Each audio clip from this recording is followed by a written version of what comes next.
Excuse me ma'am, जी जी। ये presentation जो है पीडीएफ में बनाई है पीपीटी में। ये आपकी मर्जी, बेहतर है पीपीटी में बना ले क्योंकि उसके अंदर आप विजुअल ज्यादा डाल सकेंगे, पिक्चर्स वगैरह आप डाल देंगे। Okay ma'am.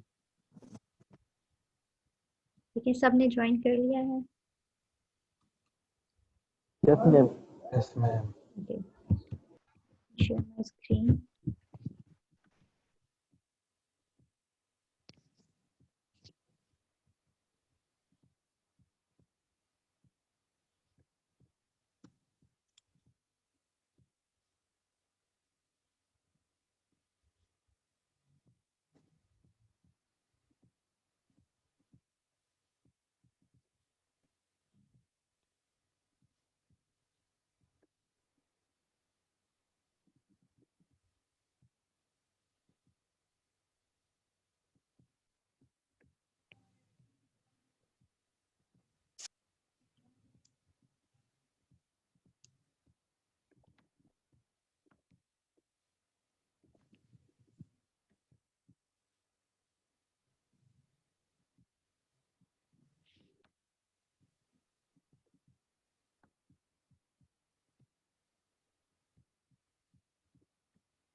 चलिए पहले मैं आपको बिजनेस मॉडल बताती हूँ, थोड़ा सा माइंड स्विच हो जाएगा, उसके बाद हम जाते हैं फिर लॉन्ग टर्म के ऊपर।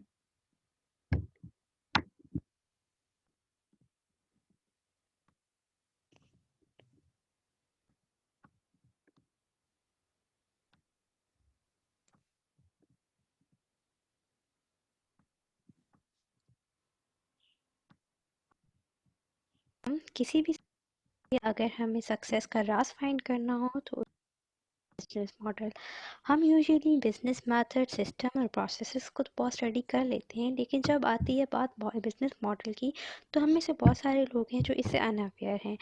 सो हम अभी इस वीडियो में डिस्कस करना चाहेंगे बिजनेस मॉडल जो कि बहुत सारी डिफरेंट अप्लाई होता है। सबसे पहले मैं transaction free business model discuss करूँगी। इसमें एक बंदा जो है या तो ब्रोकर या मीडिएटर के तौर पे, मॉडरेटर के तौर पे बीच में काम करता है। दो बिजनेसेस या दो इंडिविजुअल्स को आपस में मिला देता है, उनकी आपस में ट्रांजैक्शन करवा देता है या उनकी बिजनेस एक्टिविटी कंडक्ट करवा देता है और उसके बिहाफ पे वो थोड़े पैसे चार्ज कर लेता है।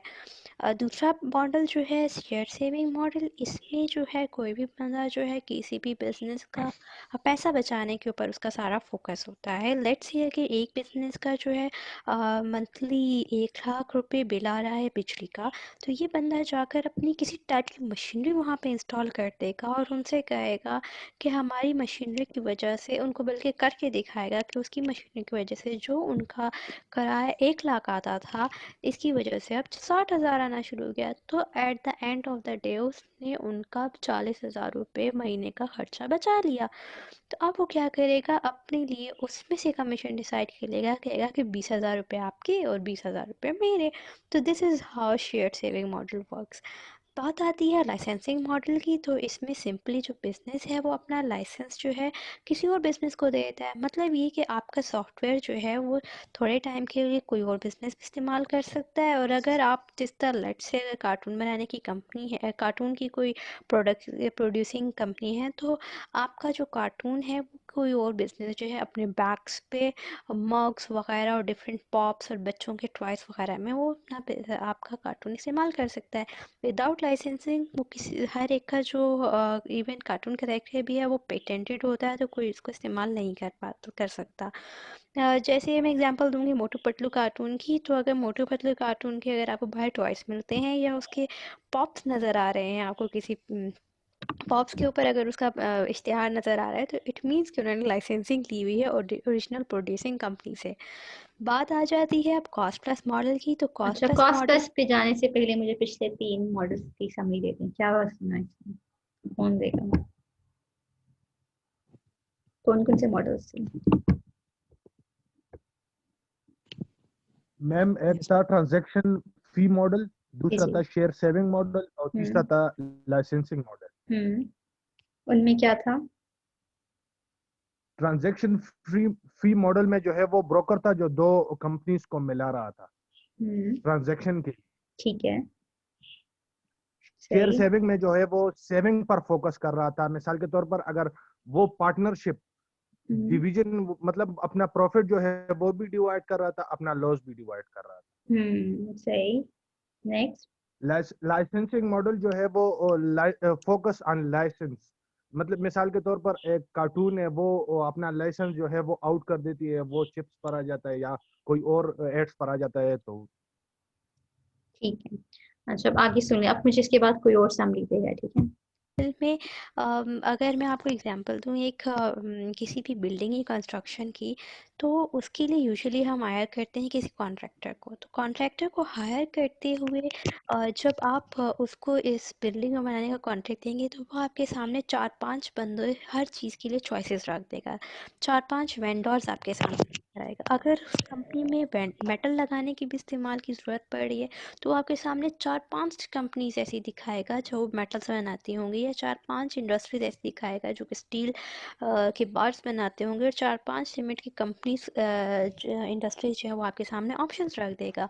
फाइनल डिसीजन आपके ऊपर ही लाई करेगा, और आप अपनी मर्जी से उनमें से किसी एक को पेमेंट करके वो वाला सामान खरीद लेंगे, और आपकी मर्जी का सामान इस्तेमाल हो जाएगा। इससे फ़ायदा क्या होगा कि आप अपने वेंडर के साथ कनेक्ट हो जाएंगे, और मॉल फेयर या रिस्क का खतरा कम हो जाएगा, और धोखेबाजी का खतरा भी कम हो जाएगा। सो कॉस्ट प्लस मॉडल में आपका वेंडर जो है वो आपको धोखा नहीं दे सकता, सीमेंट में ज़्यादा रेत मिलाकर या एक ख़राब और कमज़ोर बिल्डिंग का स्ट्रक्चर खड़ा करके आपके लिए एक ख़राब बिल्डिंग नहीं बना सकता। सो ये एक बहुत ही अच्छा और अनोखा मॉडल है। अच्छा, साथ ही मैं आपको बताती चलूँ कि सिर्फ एक ही नहीं बल्कि एक से ज़्यादा बिजनेस मॉडल भी इंटरचेंजली कोई भी बिजनेस इस्तेमाल कर सकता है। जैसे कि ओवरली रेट मॉडल जो है, इसमें पैसे जो है ओवर बेसिस पर अपने जो है ये ज़्यादा इस्तेमाल होता है। जैसे हमारे पास वेब डेवलपर्स हो गए, फ्रीलांसर्स हो गए, या ग्राफिक डिज़ाइनर्स, तो इनको ओवरली बेसिस पर पैसे दिया जाता है, क्योंकि ट्रेंड जो है और स्कोप जो है वो कंटिन्यूसली बदल रहा है। अब जैसे कि वेब एप्लीकेशन डेवलपर से आप किसी भी मोबाइल की एप्लीकेशन बनवाते हैं, और आप उसे कहते हैं कि इसमें 10 फीचर्स चाहिए, लेकिन थोड़े टाइम के बाद यू जस्ट रियलाइज़ कि आपको इसमें 10 नहीं 15 फीचर्स चाहिए, तो आप उसको दोबारा से कहेंगे कि अब मुझे इसके अंदर 15 फीचर्स ऐड कर दो। तो ऐसे मौके पर क्या होगा, आप उसको एक्स्ट्रा चार्जिंग के बजाय आप उसके साथ ओवर डिसाइड कर लेंगे कि जितने आवर्स वो काम करेगा और जितनी बार आपको अपने डिज़ाइन में एडिटिंग चाहिए, आप उसके बिहाफ पे उसको पे कर देंगे। इसी तरीके से ग्राफिक डिज़ाइनिंग में भी चलता है। जी, अच्छा, अब बात अब आती तक एक कौन बताएगा मुझे, ओवरव्यू कौन देगा? Yes ma'am. मैम ये जो आपने बताया है इसका जी जी। कॉस्ट ये कॉस्ट प्लस मॉडल है। अच्छा, अब इनको ये जरा हमें मौका देते हैं, मल्टी वकार को ऑप्शन मौका देता देते हैं। आपने तो बता दिया ना, वकार आप है। बता यस दें। जी मैम, ये यस मैम, जी ये लाइसेंसिंग कॉस्ट के प्लस बाद मॉडल जो दोनों। है, फॉर एग्जांपल अगर हम यस मैम, फॉर एग्जांपल अगर हम कोई बिल्डिंग्स की कंस्ट्रक्शन करवाना चाहते हैं, तो हम कोई कॉन्ट्रैक्टर हायर करेंगे, और उनसे हम मतलब कि वो हमें वेंडर से मिलाएगा, डिफरेंट वेंडर से मिलाएगा। फॉर एग्जांपल अगर हमें मतलब कि मटेरियल चाहिए, या जिसमें मेटालिक भी आता है, नॉन मेटालिक भी आता है, तो उसमें ये होता है कि मतलब कि आपकी जो बिल्डिंग होगी वो उसमें मतलब कि जो चीज़ें इस्तेमाल होंगी, फॉर एग्जांपल सीमेंट, सरिया वगैरह, तो वो मतलब कि उसमें आपके साथ धोखा नहीं वो नहीं कर पाता। और दूसरा सही। जो है वो आवरली रेट मॉडल, उसमें ये होता है कि आप मतलब कि आप वेजेस आप कर लेते हैं, मतलब कि एडजस्ट आप 1 आवर की मतलब के पैसे दे देते हैं। जो आपके मतलब कि फॉर एग्जांपल ग्राफिक डिज़ाइनर है कोई आपका, तो आपके साथ काम कर रहा है, तो आप उसको बता देते हो कि इतना मेरे मतलब कि ये प्रोजेक्ट है मेरा, तो आपको मतलब कि आवरली के हिसाब से मैं आपको वेज दूँगा, और आपको इस तरह काम करने का मेरे मेरे बेसिस पे। सही। देखेंगे लॉन्ग टर्म फाइनेंस कहाँ से एक्वायर कर सकते हैं। अच्छा, अब हमारे पास कंटिन्यू करते हैं। Upfront plus maintenance business model है, ठीक है? अब इसके लिए जो है ना, मैं बिल्कुल किसी भी रैंडम बंदे से कहूंगी, तो एक्टिव रहें। अगर आप लोग एक्टिव नहीं है, सोए हुए हैं, कॉल में आने की, क्लास में आने की जरूरत नहीं है। और अगर एक्टिव हैं तो मैं किसी का भी माइक अनम्यूट करके उसे कहूंगी कि आंसर देना है। So be careful, I need your attention courses में, ये ठीक है। जब अपफ्रंट प्लस मेंटेनेंस मॉडल की, तो अपफ्रंट प्लस मेंटेनेंस मॉडल में क्या होता है कि अपफ्रंट फीस कहते हैं उसको जो पैसा पहले ले लिया जाता है, जो पैसा आप ने सर्विसेज या प्रोडक्ट को बेचने से या ख़रीदने से पहले दे दिया। तो अपफ्रंट फीस प्लस मेंटेनेंस में क्या होता है, ऐसे मॉडल में अपफ्रंट के तौर पर तो थोड़े चार्ज ले लेते हैं, लेकिन बाद में मेंटेनेंस के चक्कर में इतना ज़्यादा पैसा ले लेते हैं कि उनका पूरा का पूरा बिजनेस उस पर चल पड़ता है। मैं एग्जांपल इसमें दूंगी एक आर्टिस्ट की। एक आर्टिस्ट क्या करता है, पेंटिंग आर्टिस्ट आपका एक पोर्ट्रेट बनाने लगा और आपने उसको टोटल अमाउंट का 20% चार्ज जो है वो पहले दे दिया, तो वो क्या हो जाएगा, वो आपका अपफ्रंट फ़ी कहलाएगा। लेकिन जिस टाइम पे आपने उसको पोर्ट्रेट, जब आपका सारा पेंट हो गया और उसके बाद आपने जब उसको टोटल फीस पे कर दी, तो वो आपकी टोटल कॉस्ट उसकी अदा हो जाएगी, ठीक है। सो कंज्यूमेबल, ओके, कंज्यूमेबल मॉडल क्या है, कंज्यूमेबल प्रोडक्ट सारे वो होते हैं जो कि कंज्यूम कर लीजिए, इस्तेमाल कर लीजिए, उसके बाद उसका फर्दर कोई इस्तेमाल ना रहे, जैसे खाने पीने की चीज़ें हो गई। तो कंज्यूमेबल मॉडल में क्या होता है कि जैसे मैं आपको एग्जांपल देती हूँ, आपने एक मशीनरी ख़रीदी कॉफ़ी बनाने की, जो कि आई लेट से 1.5-2 लाख रुपए की मशीनरी आ गई, जो यूजुअली बहुत महंगी होती है। आपने वो मशीनरी जाकर इंस्टॉल कर दी किसी भी होटल के सामने, और आपने कहा मैं इसमें kheer, coffee, tea, green tea, soup, tomato soup और इस तरह के आपने बहुत मज़े मज़े के आइटम्स कर दिए जो आप ऑफ़र करने वाले कस्टमर्स को। आपने अब उन लोगों से ना तो मशीनरी चार्ज लिया उस होटल वालों से, ना ही आपने उनको लेबर चार्ज लिया और ना ही सर्विस चार्जेस लिए। अब आपने क्या किया, आप सिर्फ पैसे ले रहे हैं, अपना अर्न कर रहे हैं उन कस्टमर से, जो कस्टमर आपका 20 रुपए का सूप या 20 रुपए की कॉफ़ी या 15 रुपए की टी खरीद रहे हैं। तो क्या इससे आपका मशीन का खर्चा पूरा हो जाएगा? नो। सो ऐसे में आप क्या करते हैं, आपका सारा फोकस ये होता है कि कस्टमर ज़्यादा से ज़्यादा दोबारा से दोबारा आपके पास आए, कस्टमर को ज़्यादा टाइम इंगेज करना आपका मेन मकसद होता है। So at the end of the day आपका जब नेट प्रॉफिट कैलकुलेट होता है, तो आपने उसमें काफ़ी अच्छी खासा प्रॉफिट और मुनाफा कमा लिया होता है।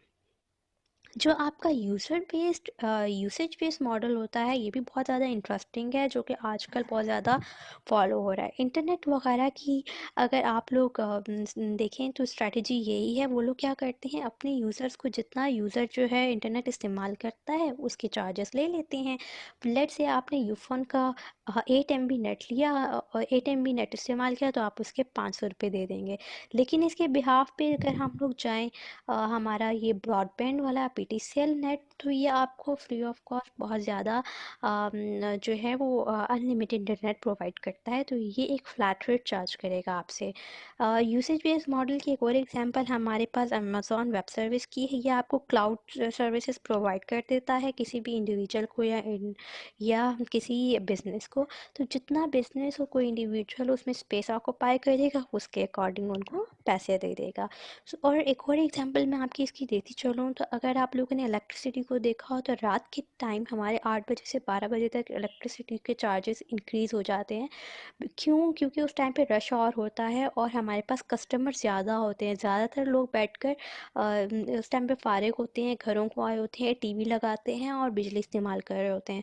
तो इसी वजह से वो अपने ग्राफ को बराबर रखने के लिए इलेक्ट्रिसिटी के चार्जेस हाई कर देते हैं, ताकि लोग बिजली को कम इस्तेमाल करें।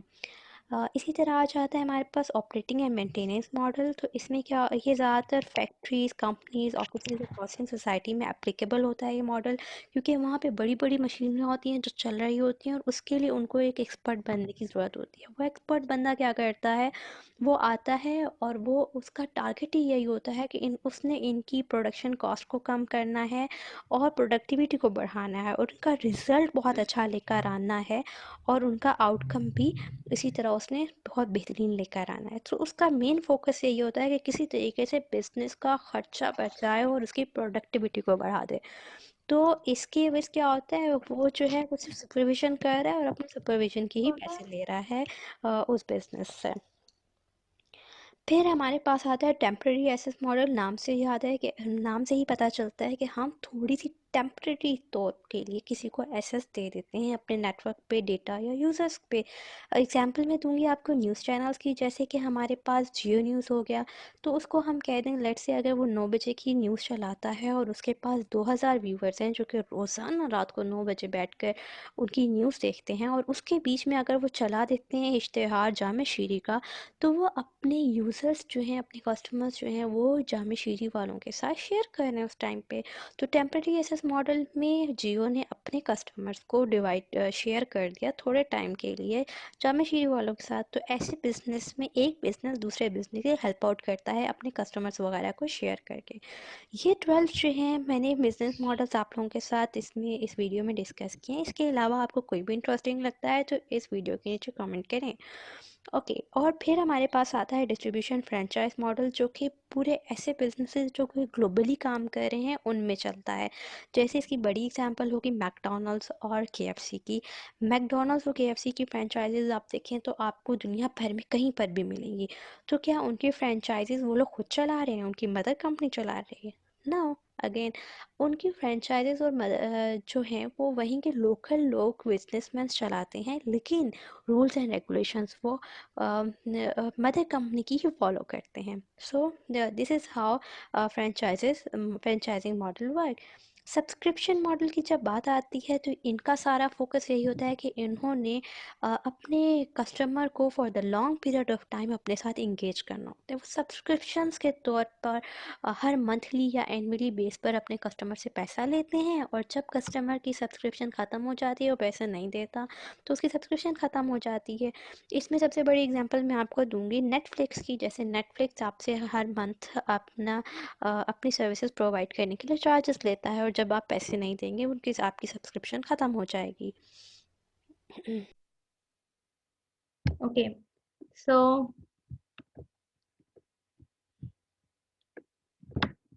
अच्छा, आप में से कितने लोगों को समझ आया? कौन रिव्यू देगा?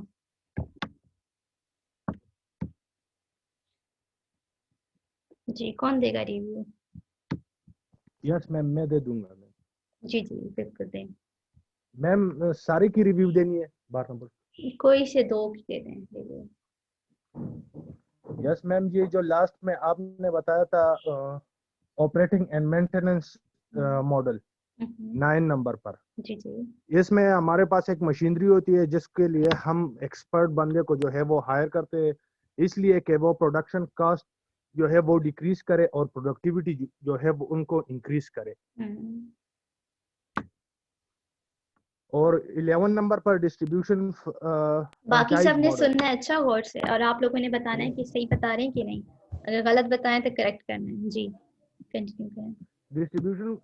डिस्ट्रीब्यूशन फ्रेंचाइज मॉडल, इसमें जो है वो हमारे पास इंटरनेशनल कंपनीज होती है जो ऑल ओवर द वर्ल्ड जो है वो अपने फ्रेंचाइज को जो है वो ओपन करती है, लेकिन इसकी जो वो मैनेजिंग डायरेक्टर है वो तो किसी और कंट्री में होगा, लेकिन ये इसकी जो फ्रेंचाइज है वो दूसरी कंट्री में होगा, लेकिन वो उसी कंट्री के लोग जो है वो रन कर रहे होंगे, और वो रूल्स एंड रेगुलेशन जो है वो मेन फ्रेंचाइज जहां पर जो है वो मदर फ्रेंचाइज होती है, मिसाल के तौर पर मेन फ्रेंचाइज होती है, उसके रूल्स एंड रेगुलेशन जो है वो फॉलो करती है, तो उसको डिस्ट्रीब्यूशन फ्रेंचाइज मॉडल कहा जाता है। सही। और मैं बताऊं? जी जी बताएं। मैम वो पहला वाला जो था वो अपफ्रंट एंड मेंटेनेंस। अपफ्रंट तो होता है जब हम कोई चीज खरीदते हैं, मतलब हम कोई नेटवर्क कोई सर्विस लेते हैं या किसी और को प्रोवाइड कर देते हैं, तो हम उसकी प्री पेमेंट कर देते हैं, पहले से पेमेंट कर देते हैं। लेकिन बाद में अगर हम मेंटेनेंस की बात अगर आ जाए, तो हम अगर पीटीसीएल वाईफाई की हम नेटवर्क के इसकी बात करें, तो हमको एक स्पेसिफिक डेटा देता है, मतलब स्पेसिफिक प्राइस पर।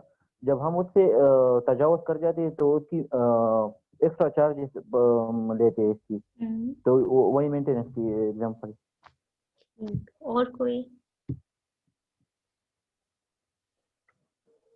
किसी अच्छा, आप लोग को कहीं यही दोबारा से सुनना चाहते हैं बिजनेस मॉडल की वीडियो को, तो YouTube पे जाकर बिजनेस मॉडल आगे वजीहा लिख दें, /वजीहा या कुछ भी, तो ये वीडियो आपके बिजनेस पास। मॉडल क्या मैम? बिजनेस मॉडल और आगे वजीहा लिख दें, वजीहा। बिजनेस मॉडल है जी। हाँ, तो देखिए आपको आ जाएगा। अभी सर्चेज में देखें, आपकी सर्चेज में आ रही है ये वीडियो, आपकी सर्चेज में चेक करें। अभी चेक करते हैं मैम। ये अगर तो आ रही है तो वेल एंड गुड, नहीं आ रही तो फिर मैं LMS पे अपलोड करूंगी। मैं चाहती हूँ कि आप लोग सर्चेस से देख लें, दैट वुड बी। अच्छा पे है। दी हुई है मैंने, तो बेस्ट है, ठीक है। अच्छा सब्सक्रिप्शन मॉडल बता दिया है, मिनट से पहले डिस्ट्रीब्यूशन मैंने देखा था। ठीक है। अच्छा टेम्पररी एसेस मॉडल, ये किसने टेम्पररी एसेस मॉडल कौन बताएगा?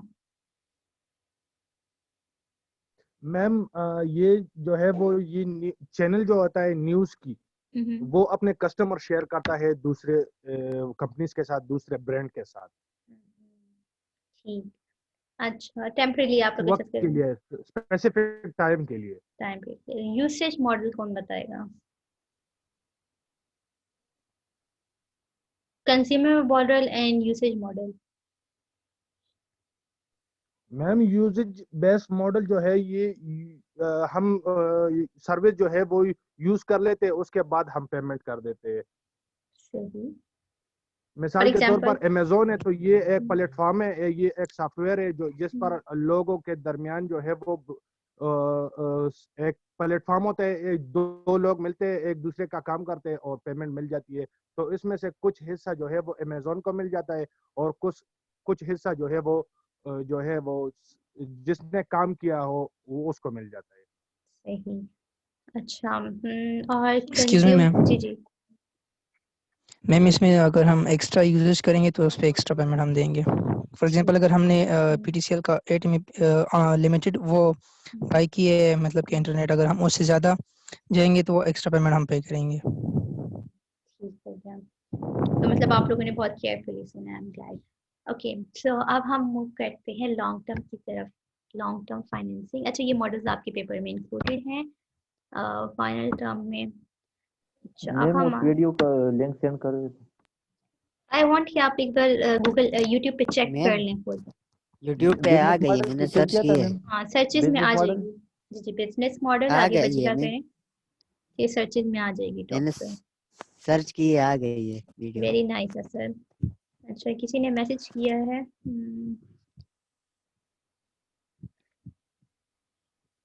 अच्छा यूजफुल मैसेजेस किया करें, एक क्लास के बीच में खोला है तो।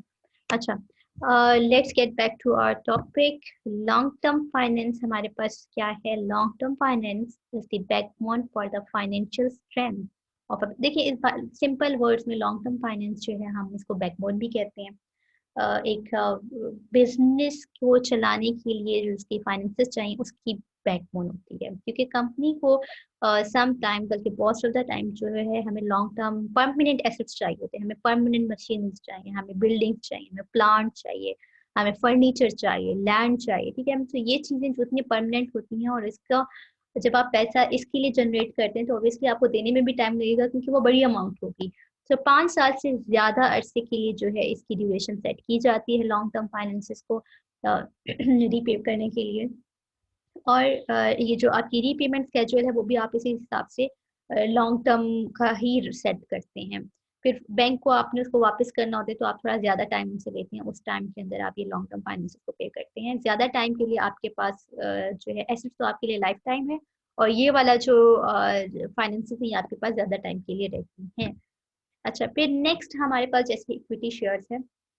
आप जो है एक कंपनी जो है शेयर्स जो है प्रेफरेंस या इक्विटी शेयर्स जो है मार्केट में इंट्रोड्यूस कर देते हैं फॉर अ रीजन। क्यों ये शेयर्स जो है एक कंपनी मार्केट में लेकर आती है, वी हैव ऑलरेडी डिस्कस्ड कि उनको फाइनेंसेस चाहिए होते हैं। जब उनको लॉन्ग टर्म फाइनेंसेस चाहिए वो ये 2 टाइप के शेयर मार्केट में इंट्रोड्यूस कर देती हैं, और जो लोग इक्विटी शेयर खरीदेंगे या उनके प्रेफरेंस शेयर खरीदेंगे तो इनके पास पैसा आ जाएगा। अब इक्विटी शेयर तो सेकेंडरी मार्केट में रोटेट होगा, equity share market secondary market में रोटेट होगा, ये अपना वापस नहीं ले सकते, ठीक है। तो एक तरह से इन्होंने उससे पेमेंट अच्छी खासी रिसीव कर ली, अपना शेयर जो है लोगों में दे दिया। प्रेफरेंस शेयर वो होते हैं हमारे पास जो कि बड़ी ऑर्गेनाइजेशन वगैरह, वेल नोन ऑर्गेनाइजेशन, बड़ी कंपनीज ये ले लेती हैं, और ये वाला जो है इस कंपनी को, जो मदर कंपनी है, इसके पास चांस होता है, ऑप्शन होता है कि अगर प्रेफरेंस शेयर वापस लेना चाहे तो ये वापस भी ले सकती है। इक्विटी शेयर जरा आप लोग खुद ही बता देना, ये तो मैंने आपको करवाया हुआ है, इक्विटी शेयर का कोई मुझे बता दे इससे क्या होता है in terms of equity long share term ma'am उसको फाइनेंसिंग। हम ऑर्डिनरी शेयर भी, जी जी। जिसमें उसको हम ऑर्डिनरी शेयर भी कहते हैं। इक्विटी शेयर वो शेयर होता है कि मैम किसी कॉर्पोरेशन में जो एग्जिस्टेंस शेयर होल्डर होते हैं उसको वो फर्दर जो शेयर होते हैं उसको यानी कि क्या कहते हैं मैम, कम कीमत पर जो प्रोवाइड कर देते हैं, डिस्काउंट रेट पर मैम, उसको इक्विटी शेयर कहते हैं। लेकिन वो इक्विटी शेयर किसी न्यू शेयर होल्डर को प्रोवाइड नहीं कर सकते, वो एग्जिस्टिंग शेयर होल्डर को प्रोवाइड करते हैं। और क्या होता है in terms of finances?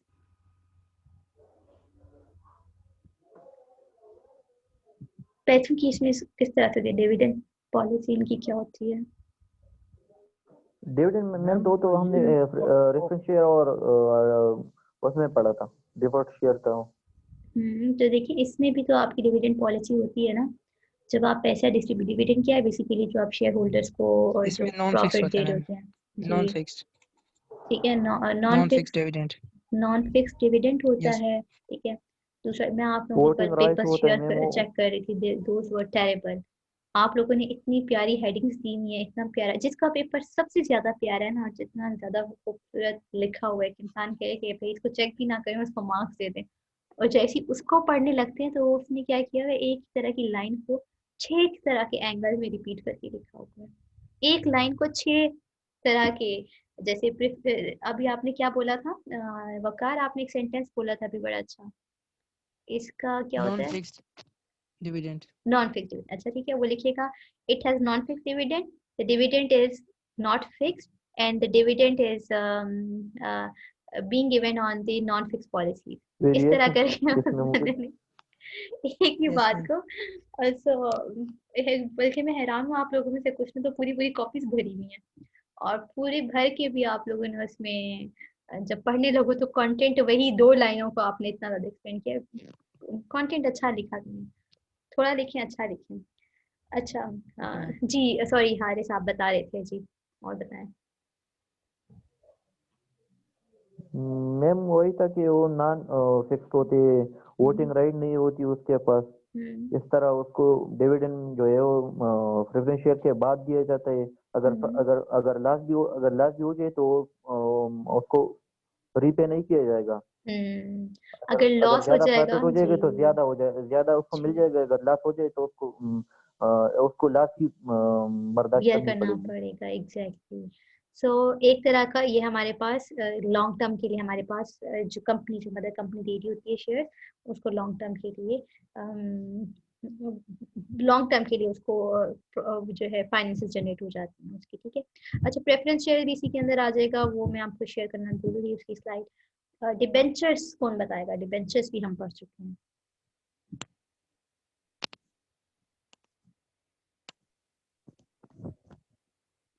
Ma'am debentures वो मैम होते हैं जो एक फिक्स रेट पर लोन देते हैं। मैम जो एक गवर्नमेंट कंपनी लोन जो देती है होती है, हम्म जो मार्केट में बड़ी कंपनी होती है, ऑर्गेनाइजेशन, हम्म वो फिक्स रेट पर लोन देती है दूसरी कंपनी को। ठीक, और टाइम लिमिट नहीं होता उसमें, टाइम लिमिट होता है उसमें। हम्म जी अच्छा, और क्या होता है? लॉन्ग टर्म के लिए कोई होती है। जरा प्रॉपर कोई बता सकते हैं जी? ठीक है, थैंक यू असद। मैम ये डिबेंचर जो है मैम ये क्या कहते हैं, डेब्ट इंस्ट्रूमेंट है जो कि कंपनीज और जो गवर्नमेंट होती है वो लोन इशू करवाती है, और इस पे जो आपको फिक्स्ड रेट ऑफ इंटरेस्ट पे करना पड़ता है मैम। और किस तरह की कंपनीज डिबेंचर्स ले सकती हैं? कब जरूरत पड़ती मैम है डिबेंचर वो लेने की? कंपनी जो कि जिसकी एक मार्केट में उसकी एक ब्रांड हो, एक नेम फॉर हो, एग्जांपल जैसे कि पेप्सी हम कोला, अगर हायर के लेज। पेप्सी कोला हो गई, इस तरह की कंपनी को ये डिबेंचर यानी कि फाइनेंशियल इंस्टीट्यूशन जो होती है उसको लोन प्रोवाइड कर सकती है। तो यानी उनका जैसे मार्केट बेसिकली बैकग्राउंड में थोड़ा उसको स्ट्रांग होता है। वेल नोन हो मैम, वेल नोन कंपनी को ये मिल सकती है। ये एक टाइप ऑफ लोन होगी डिबेंचर। यस मैम, और इसके ऊपर कंपनी इंटरेस्ट की देती है क्या सर पॉलिसी है? मैम ये fix rate of fix rate of interest होता है इंटरेस्ट। इस पर।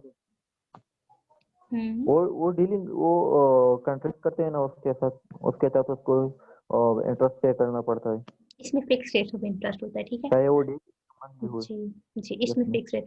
अच्छा, एक तो फिक्स रेट इंटरेस्ट इसमें होता है, और दूसरा ये कि डिबेंचर्स जो हैं बहुत टिपिकली सिक्योर्ड होते हैं, क्योंकि जो बड़ी वेल नोन कंपनीज होती हैं उनका एसेट, उनकी नेटवर्थ, ये सब कुछ देख कर वो देते हैं। बहुत बड़े बड़े डिबेंचर्स दिए जाते हैं, और उनकी मतलब फॉर एग्जांपल अगर वो नहीं पे कर पाए तो हमें पता होता है कि उसकी जगह उनका एसेट जो है वो कंज्यूम किया जा सकता है, ठीक है। अच्छा, नेक्स्ट पर आ जाते हैं टर्म लोन। देखिए नाम से जाहिर है टर्म, टर्म का मतलब ये होती है टाइम से रिलेटेड, ठीक है। तो टर्म लोन वो होती है जब आप लोन लेते हैं और उसके ऊपर किसी स्पेसिफिक टाइम के अकॉर्डिंग आप जो है स्केड्यूल कर लेते हैं आप अपना इंटरेस्ट रेट। तो हमारे पास दो तरह से इंटरेस्ट होता है, एक फिक्स इंटरेस्ट होता है, दूसरा फ्लोटिंग इंटरेस्ट रेट होता है। फिक्स इंटरेस्ट हमारे पास ये जो हमने हर, फॉर एग्जाम्पल हमने कर लिया कि टर्म हमने रखी 4 मंथ्स की, हर 4 मंथ्स के बाद हमने फिक्स इंटरेस्ट देना है 5%, 2%, 1% जो भी है। फ्लोटिंग इंटरेस्ट, अच्छा फिक्स इंटरेस्ट रेट पे तो हमारा कोई मार्केट का जो है ना हमारे ऊपर कोई दबाव नहीं होता। चाहे मार्केट, जैसे पिछली क्लास में भी पूछते मार्केट का दबाव, प्रेशर का, तो चाहे मार्केट, किसी ने क्वेश्चन पूछा था, चाहे आपकी इकोनॉमी स्ट्रांग हो रही है, चाहे इकोनॉमी वीक हो रही है, चाहे इन्फ्लेशन ज्यादा हो रहा है, चाहे इन्फ्लेशन कम हो रहा है, फिक्स इंटरेस्ट रेट पे कोई फर्क नहीं आएगा। 5 साल तक अगर आपने लोन वापस करना है और 5 साल तक आपने इंटरेस्ट लेना है, आप फिक्स ही इंटरेस्ट देंगे। Whereas floating interest rate जो है ये बहुत ज्यादा रिस्की होता है। फिक्स, अच्छा ये फिक्स और फ्लोटिंग, फिक्स वर्सेस फ्लोटिंग जो है ये इंपॉर्टेंट टॉपिक है अपने पास लिखिए। Fix interest rate versus floating interest rate exam point of view से भी इंपॉर्टेंट है। कौन सा ma'am? Fix interest rate versus floating interest rate. तो ये आप पॉइंट्स बनाते जाएं जो मैं आपको फ्लोटिंग। बता रही हूँ। जैसे पहला तो ये हो गया कि इसमें फिक्स और फ्लोटिंग दोनों में टाइम एक हम लोग कर लेते हैं स्केड्यूल, कितने टाइम में आपने इंटरेस्ट रेट वापस करना है। दूसरा पॉइंट ये है कि फिक्स इंटरेस्ट रेट में आपने फिक्स्ड जो है इंटरेस्ट आपने देना होगा, उसका मार्केट का कोई उस पर प्रेशर नहीं होगा, आपका इकोनॉमी का कोई प्रेशर प्रेशर नहीं नहीं होगा। होगा, आपकी और क्या होता है इन्फ्लेशन का कोई प्रेशर नहीं होगा। Whereas floating interest rate में अगर आपकी इकोनॉमी इंक्रीज कर रही है तो आपको उसी हिसाब से इकोनॉमी इंक्रीज कर गई, अच्छी बेहतर होगी तो आपको फायदा हो गया और आपने कम इंटरेस्ट देना पड़ेगा। अगर इकोनॉमी डाउन हो गई है तो उस लिहाज से आपको फिर इंटरेस्ट ज्यादा देना पड़ेगा। इसी तरह इन्फ्लेशन का दबाव भी आ जाता है। तो इसमें यू नेवर नो आपने टर्म कितनी डिसाइड की। अगर आपने टर्म डिसाइड की हुई है 4 महीने की, हर 4 महीने बाद आपने फ्लोटिंग इंटरेस्ट रेट देना है, तो आपको अनश्योरिटी है, आप सिक्योर नहीं है, आपको नहीं पता। अभी एकदम से कंपनी कह दे जी पिछली बार आपने 5% इंटरेस्ट दिए थे, इस बार एकदम से कह दे इकोनॉमी सही नहीं है, तो उसके हिसाब से टर्म्स एंड कंडीशन के हिसाब से वो कह दे कि आपको 15% देना है। तो if you are not able to pay तो बड़ा मुश्किल हो जाएगा। तो floating interest rate is bit riskier than the fixed one. फिर a term loan is often appropriate for an established small business with sound financial statement। ठीक है, अब एक छोटा बिजनेस है और उसकी फाइनेंशियल स्टेटमेंट जरा अच्छी है, साउंड है, तो वो टर्म लोन ले सकता है। लोन ले लिया, उसके ऊपर कुछ टर्म जैसे 5 महीने, 8 महीने, क्वार्टरली या ईयरली उसने डिसाइड कर लिया और उसने उसके ऊपर इंटरेस्ट दे दिया। Also a term loan may require a substantial down payment to reduce the payment amount and the total cost of the loan। अच्छा, इसमें क्या होता है, अगर आपने डाउन पेमेंट कर दी ना, जैसे आपने 5 लाख रुपए वापस करने हैं, 5 लाख में से एक साथ ही आपने डाउन पेमेंट 3 लाख रुपए की कर दी, तो आपका जो इंटरेस्ट रेट है वो कम हो जाएगा, क्योंकि आपके टोटल जो आपने पेमेंट करनी है, जैसे जैसे आपने टोटल पे डिसाइड किया है टोटल पेमेंट 5 लाख है, उसके ऊपर आपने 2% देना है, लेकिन अब आपके टोटल 3 लाख रह गए हैं जो आपने पे करने हैं, या 2 लाख रह गए हैं जो आपने पे करने हैं, तो उसी हिसाब से आपकी उसके ऊपर परसेंटेज कम हो जाएगी, आपका इंटरेस्ट कम हो जाएगा। सो डाउन पेमेंट लोग फिर इसके ऊपर ज्यादा कर देते हैं जब उनके पास पैसे आ जाते हैं। रिटेन अर्निंग हमारे पास क्या होती है, रिटेन अर्निंग हमारे पास होती है जो भी पैसा आप अर्न करते हैं, वो पैसा जो आपने डिविडेंड देना है, आपने लोन देना है, आपने सैलरीज देनी है, सब कुछ देने के बाद अब वो पैसा जो आपने फर्दर किसी में डिस्ट्रीब्यूट नहीं करना और फर्दर आप उसको बिजनेस के प्रॉफिट जनरेट करने के लिए इस्तेमाल कर सकते हैं, बिजनेस को एक्सपेंड करने के लिए इस्तेमाल करते हैं, ये आपकी रिटेन अर्निंग होती है, ये आपकी अर्निंग है। लीज फाइनेंसिंग हम ऑलरेडी पढ़ चुके हैं। लीज फाइनेंसिंग जो है मीडियम टर्म और लॉन्ग टर्म में हमें बहुत ज़्यादा फायदा देती है for a short period, for some period of time. आप वो चीज़ जो है इस्तेमाल कर रहे होते हैं और उसके ऊपर लीज के ऊपर ले लेते हैं और ऑनरशिप आपको ट्रांसफर नहीं होती और आप उसकी जगह पैसा देते रहते हैं जब तक आप उस एसेट को इस्तेमाल कर रहे होते हैं। ठीक है, सो लॉन्ग टर्म के लिए भी आप लीज फाइनेंसिंग कर सकते हैं। लॉन्ग टर्म के लिए भी आप कोई मशीनरी जो आप खुद नहीं खरीद सकते, आप किसी से बोरो कर लेते हैं, क्योंकि मशीनरी अगर आप इवन डॉक्टर्स हॉस्पिटल्स जाएं, आप देखें एक मशीनरी इतने करोड़ों की है।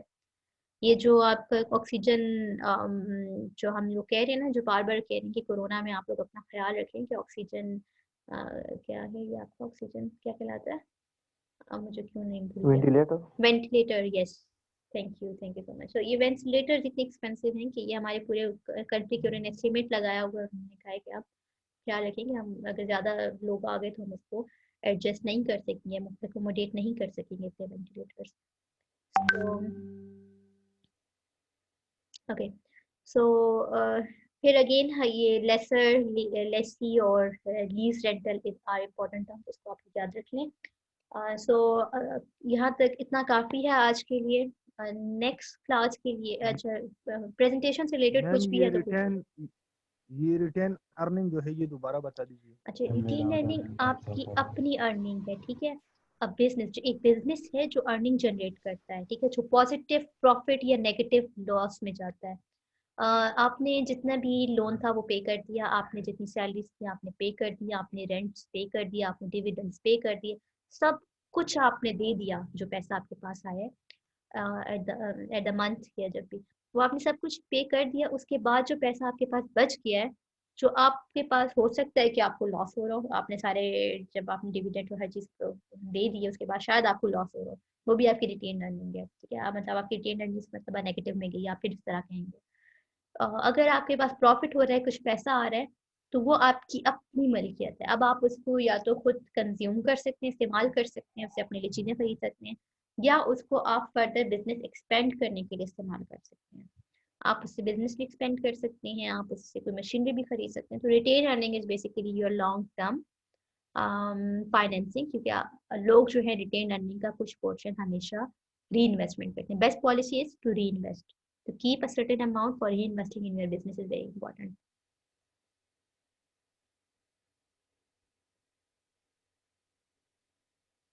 Okay, all three question.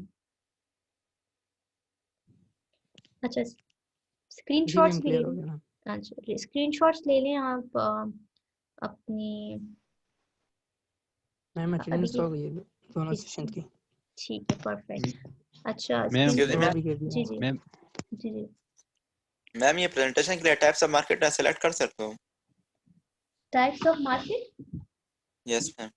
Market में आप कुछ फाइनेंस का बताएं ना, क्या करना है आपको उसमें। फाइनेंस से रिलेटेड मैम टॉपिक सेलेक्ट करना है।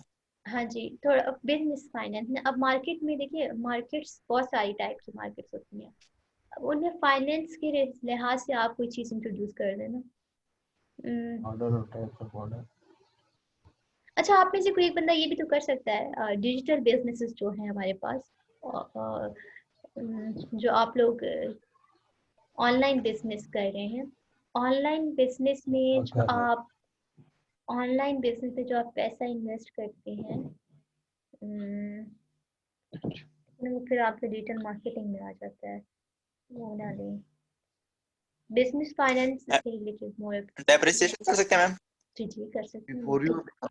टॉप पे देखिए, मैंने इनसे कहा है कि आप लोग टॉपिक इंटरेस्टिंग लें। आप लोग किसी अगर केस स्टडी उठाना चाहते हैं